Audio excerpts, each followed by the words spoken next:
All right, let's dive right in. We're taking a deep look at the illegal coal mining crisis in Meghalaya. It's a huge story, a tangled web of environmental ruin and shady politics. And we're going to unpack it all based on some really solid source material. And you know, this whole thing, it really boils down to this one single question. It's not just about what's happening, but who is getting rich while the state pays the price. This is the thread we're going to be pulling on throughout this whole explainer.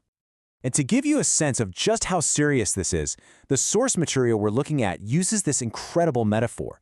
It calls the situation an open wound. Wow, just think about that for a second. It's raw, it's painful, and it's not healing. That really sets the stage for everything we're about to get into.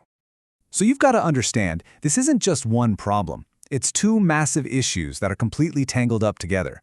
On one hand, you've got a full-blown environmental catastrophe. We're talking poisoned rivers, destroyed forests, the whole deal. And on the other, it's a human rights disaster fueled by exploited labor.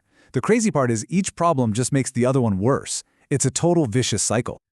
Okay, so where do we even begin with this? Let's start by following the evidence. And the most critical piece of evidence, it's the water itself.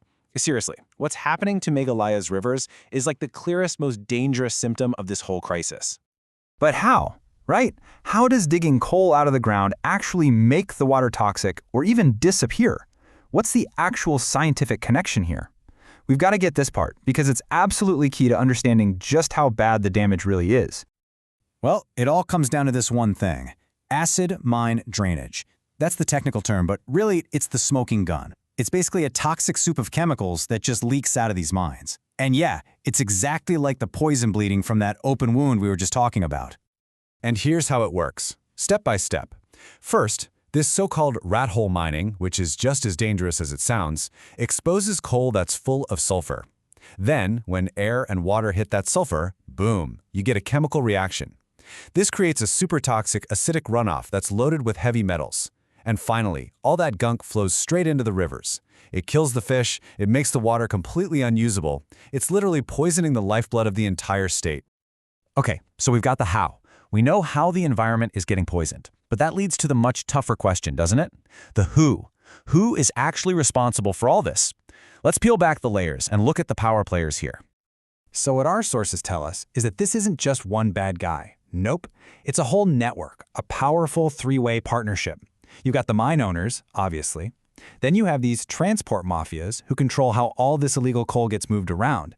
And the linchpin holding the whole thing together? Corrupt officials. The ones who either turn a blind eye or, actively help make it all happen.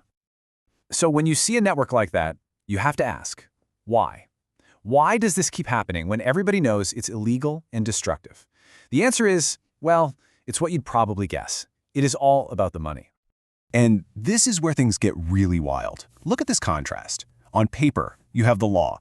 The National Green Tribunal has banned this kind of mining, period. But in reality, you've got this massive, super profitable, illegal business running in broad daylight, almost like that law just doesn't even exist. It's a total disconnect. So what gives? Why the gap between the law and what's actually happening?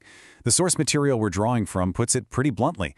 It says government enforcement is sporadic and ineffective, and that forces you to ask a really tough question. Are they just not able to stop it? Do they not want to stop it? Or is it something darker? Are they maybe even in on it? But look, this isn't just a story about everything that's going wrong. It's not all doom and gloom.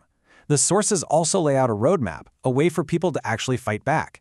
And it all starts with citizens standing up and demanding accountability. And it's not some vague idea, it's a concrete three-step plan. First, you have to demand transparency.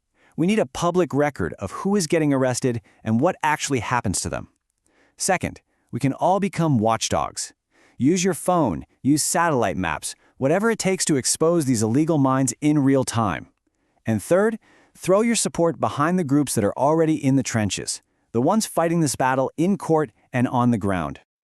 And what's the point of all this? It comes back to that one word again, accountability. Because the source material is crystal clear on this.